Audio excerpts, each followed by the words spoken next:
Alors, dans cette vidéo, on va voir comment fabriquer nos propres engrais naturels avec ce qui pousse déjà au jardin.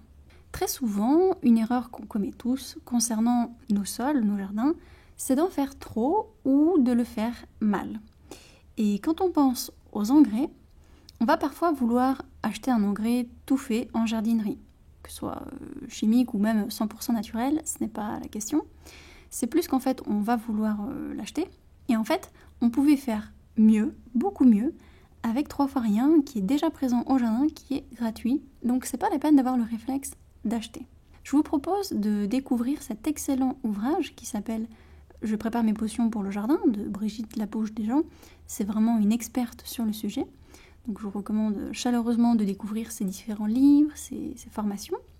Justement, moi je vais vous mettre dans la partie bonus un résumé personnel que j'ai fait de cet ouvrage qui est vraiment phare en la matière.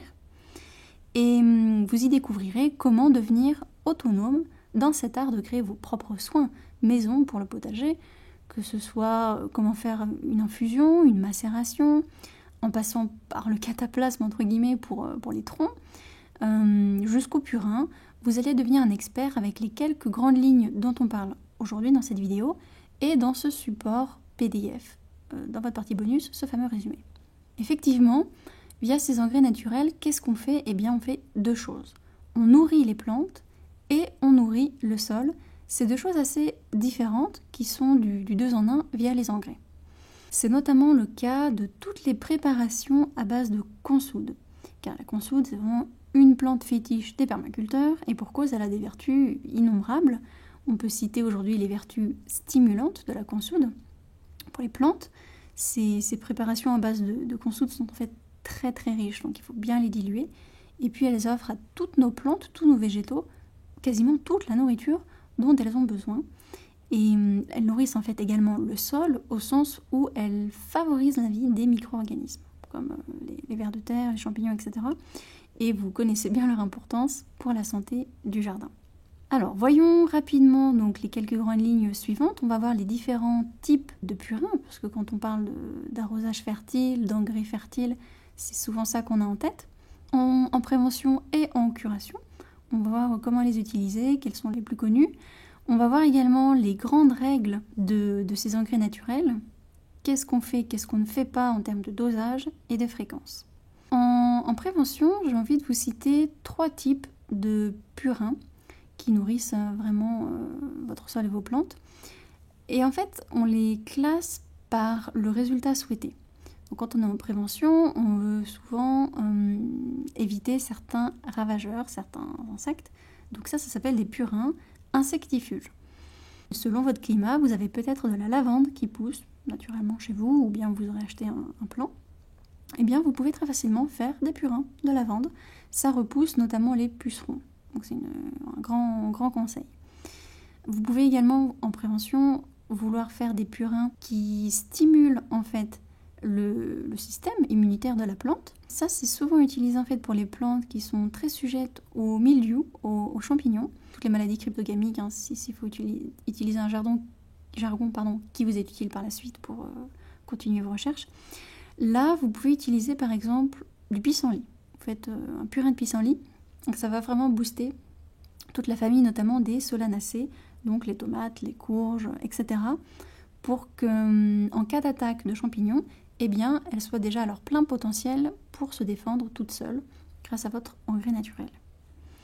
Vous pouvez également vouloir, en prévention, toujours utiliser des répulsifs, notamment pour des ravageurs plus gros que les insectes. Je pense aux taupes. Parfois même les lapins ou les chevreuils, pareil, selon vos régions, peuvent vous importuner au sens vous piquer plus de 50% de vos récoltes. Donc là encore, vous pouvez utiliser des choses, alors peut-être pas qui poussent dans votre potager, mais en tout cas que vous pouvez réutiliser de votre compost ou de votre cuisine. Je pense par exemple aux mares de café qui, tout simplement en dégageant une odeur désagréable, font fuir les chats et les chevreuils apparemment également. Donc c'est assez simple à mettre en place et puis ils arrêteront enfin de retourner vos parcelles de semis si vous ne les aviez pas convoqués pour labourer à votre place. C'est toujours mieux en prévention d'utiliser ces petites astuces. C'est un petit pêle-mêle comme ça, mais vous aurez dans cet ouvrage, que ce soit dans mon résumé ou si vous achetez, je vous le recommande, le livre directement, eh bien vous aurez tous les cas de purin en prévention et en curation. Ça ne servira à rien que je fasse une liste à l'après-vert parce qu'il faut que ce soit utile. Donc il faut que vous sachiez quel résultat souhaiter, donc quelle plante. Et puis en fait c'est un petit peu comme la naturopathie. Donc il faut ensuite, en termes de dosage, le temps d'infusion, etc. Tout ça, c'est des paramètres qui dépendent de votre résultat, le type d'attaque que vous avez, etc. Donc là, on peut seulement vous donner les grandes lignes pour comprendre comment faire. Et ensuite, vous avez les ressources pour aller plus loin selon votre cas précis. Donc en termes de curation, on a également toute une batterie de plantes qui poussent, de mauvaises herbes entre guillemets, qui poussent chez vous et qui peuvent être très très utiles. Comment on fait en fait quand on veut traiter nos plantes qui sont abîmées? On peut badigeonner la plante, on peut la pulvériser ou on peut arroser en fait au pied de la plante. Et pour arroser, on pense toujours à l'eau comme on va dire diluant de la préparation.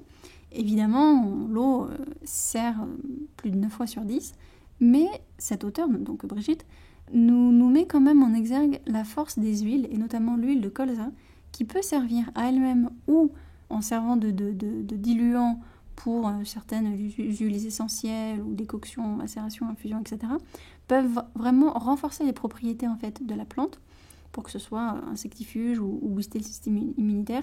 Ça peut être vraiment une bonne ressource. Donc il y a l'huile ou il y a l'eau. Et parfois l'huile tout court permet à elle-même, l'huile de colza c'est le cas, de lutter contre les pucerons à nouveau ou aussi les cochenilles. Ça c'est vraiment très, très pratique, juste l'huile de colza en pulvérisation.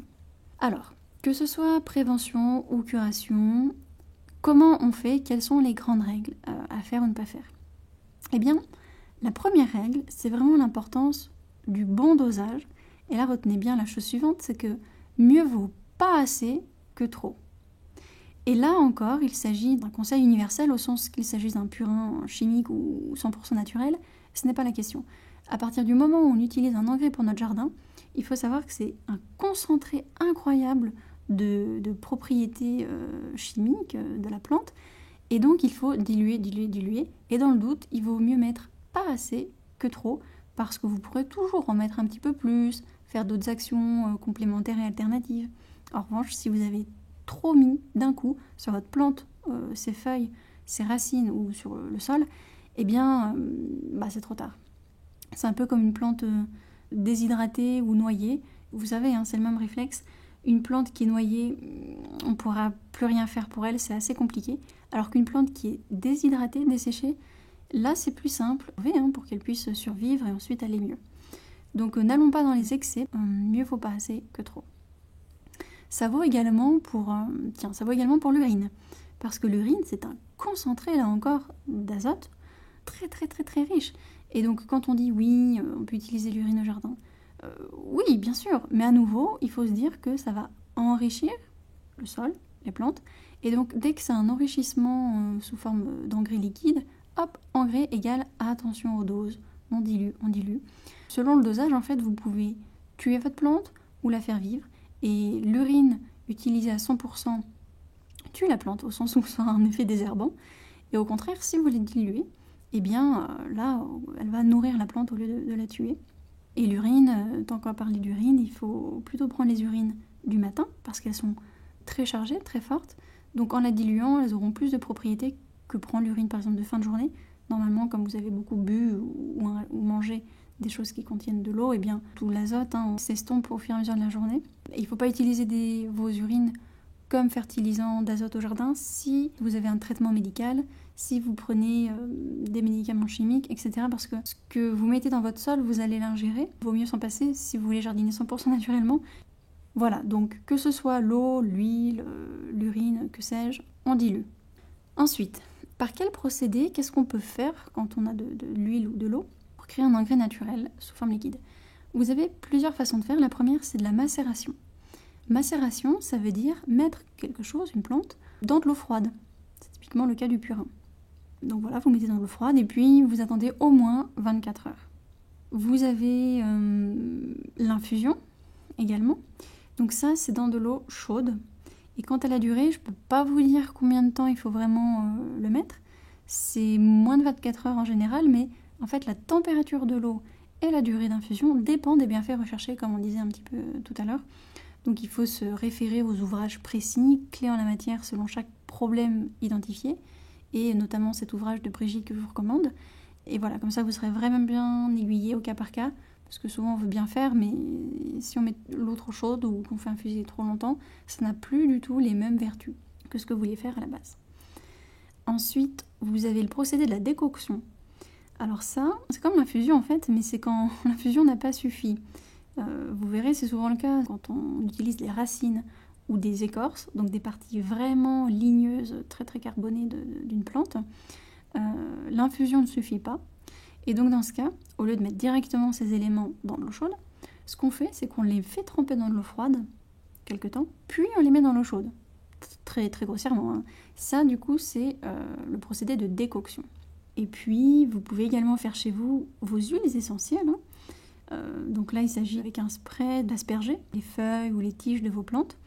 Et alors là, le principe qu'on a vu de toujours diluer, quand on parle d'huile essentielle, c'est encore plus vrai que jamais. L'huile essentielle, c'est l'esprit de la plante, si vous voulez. Et donc, en fait, c'est un concentré, mais incroyable. On le voit bien quand on se soigne aux huiles essentielles. Et donc, du coup, là, il faut diluer. Et donc, cette dilution, là encore, c'est en fonction de la maladie à traiter ou de la prévention recherchée. Là encore, je vous recommande l'ouvrage de Brigitte, La bouche des gens. Et en gros, vous mettez entre 5 à 20 gouttes, ça dépend, d'huile essentielle que vous mélangez. Donc dans un solvant, ça peut être du savon noir, un petit peu d'eau, et puis pourquoi pas parfois du lait d'argile. Lait d'argile, en gros, c'est quand vous faites décanter de l'argile dans un verre d'eau, etc. Donc pour avoir vraiment ces références précises, regardez bien le résumé que je vous propose de ce livre, et puis je vous recommande ce livre. Ok, donc là on a vu l'huile ou l'eau, dans quel cas on s'en sert et sous quel procédé. Et ensuite, il y a aussi le dosage de la plante. Là, je peux vous donner une recommandation assez générale. On utilise très souvent 100 g de plantes pour 1 litre d'eau. Pour les plantes, je veux dire, que vous venez de prélever, de découper, qui sont encore riches d'eau. Quand vous prenez des plantes qui sont déjà séchées, donc si vous allez chez une herboristerie ou vos propres plantes que vous auriez fait sécher, là, le dosage à mettre dans l'eau, froide ou chaude ou dans l'huile, est différent. Et en fait, vous pouvez facilement diviser, 20 grammes suffisent de manière générale. Et donc, quant aux plantes à prendre pour soigner votre jardin en faisant vos engrais naturels, il faut se référer à cet ouvrage. Il y en a d'autres. Si vous en avez d'autres, n'hésitez pas à me les recommander. Comme ça, je pourrais en faire bénéficier toute la communauté. C'est d'abondance. Mais grosso modo, ces 7 plantes suivantes sont utiles partout, quel que soit votre type de sol, votre région. C'est la consoude, on en a un peu parlé, l'ortie. Concernant l'ortie, vous trouverez également dans vos bonus tous mes conseils personnels sur comment utiliser l'ortie au jardin. Voilà, donc on dit consoude, ortie, l'ail, la lavande, le sureau aussi est très utile, la saponaire et le pissenlit dont on a un petit peu parlé tout à l'heure. Donc voilà, je vous invite à découvrir ce résumé, tous les ouvrages de cet auteur, et puis ils font aussi des formations in situ chez eux. Donc ils ne me connaissent pas du tout personnellement, mais moi je fais volontiers leur pub parce que c'est vraiment des experts, ils savent ce qu'ils disent.